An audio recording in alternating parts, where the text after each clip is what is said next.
Thing is, if you're not home for a lot of time, you don't want to pay rent to something you don't, you know. So we live in cardboard boxes.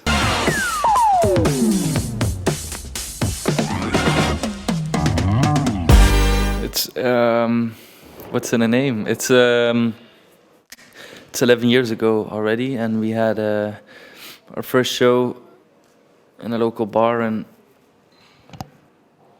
they wanted to print posters, so they said, "Yeah, what's the name?" We were, "Oh, we don't have a name already," and then we said, "Just put Balthazar in it, and we're gonna change it afterwards." And we never changed it. No, we forgot about it.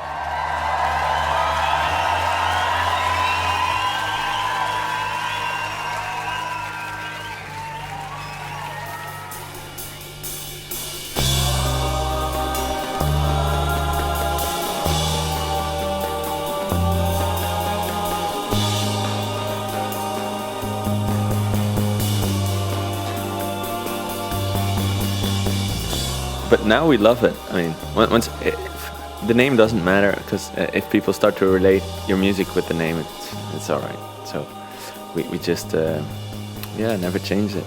We met Simon and Michiel, the drummer, at the conservatory in Ghent, where we all studied, except for Patricia, who did some kind of rocket science. Yeah. It's kind of funny because she's probably the best musician of the band, but she's the only one who never touched the books. Yeah, because for us it was just an excuse to do something. It's like music, all right, and then you can try to make money with music, which is a funny thing. And that's where we all met up. It was like when you try to form a band, you just go to that school, and then say you never were in a conservatory, because that's not cool.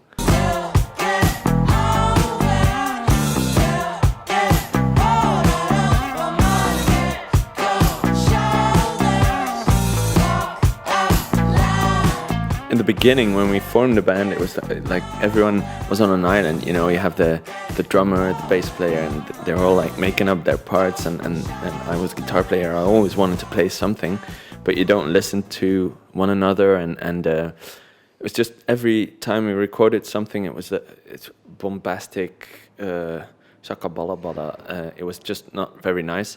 And then we started to, really write music in I think. Our first album is a bit like a producer would write an album, just the most important stuff and leave out all the rest. And suddenly our music started to breathe and had way more atmosphere. Even for the rest of my days, with its silent empty space where you once used to stay.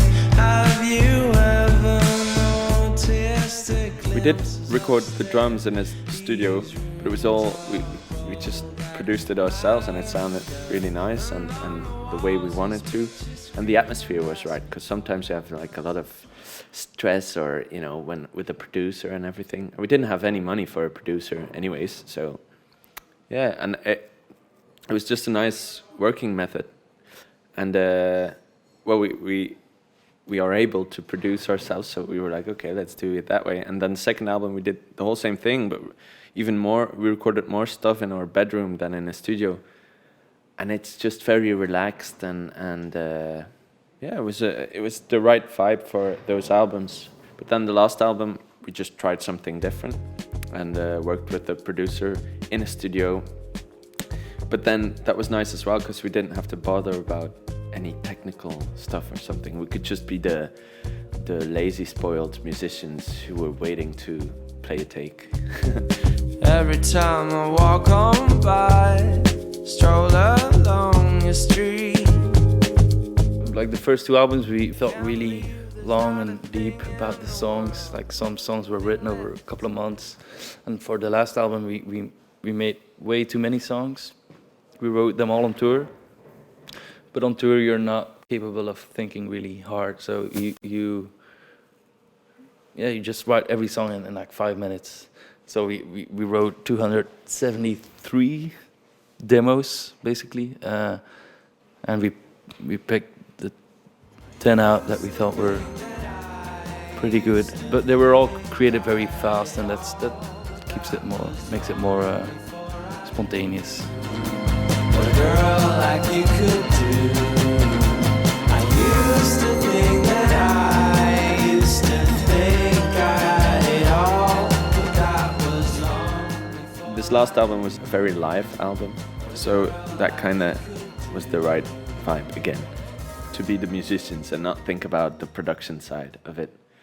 But maybe the next album is going to be a very weird studio experiment, and then I think we're going to have to be on the producer side as well. Or it's going to be even more live, and then, I don't know, we'll see.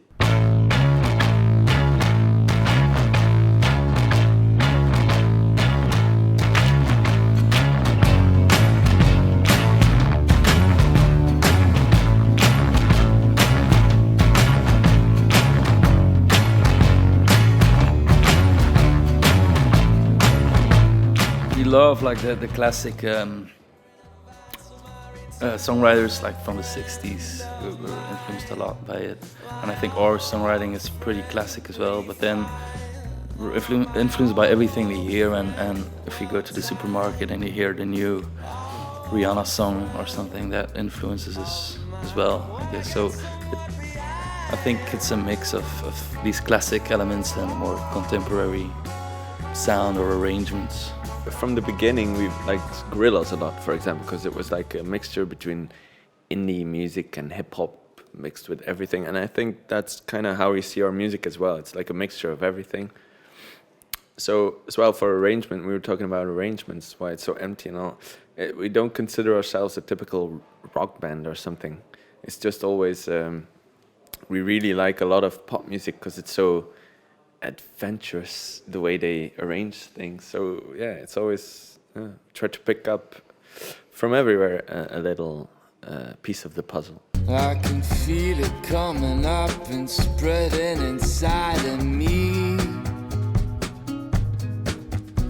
It warms the blood and with the latest album, a lot of stuff happened easily, like or we even went a tour in the US or you know, this kind of stuff, but you never plan it or think about it too much. It's just afterwards it's like, oh, nice. That's I mean, it's nice to be able to do this all of the time, so yeah, we're very happy with how things evolve.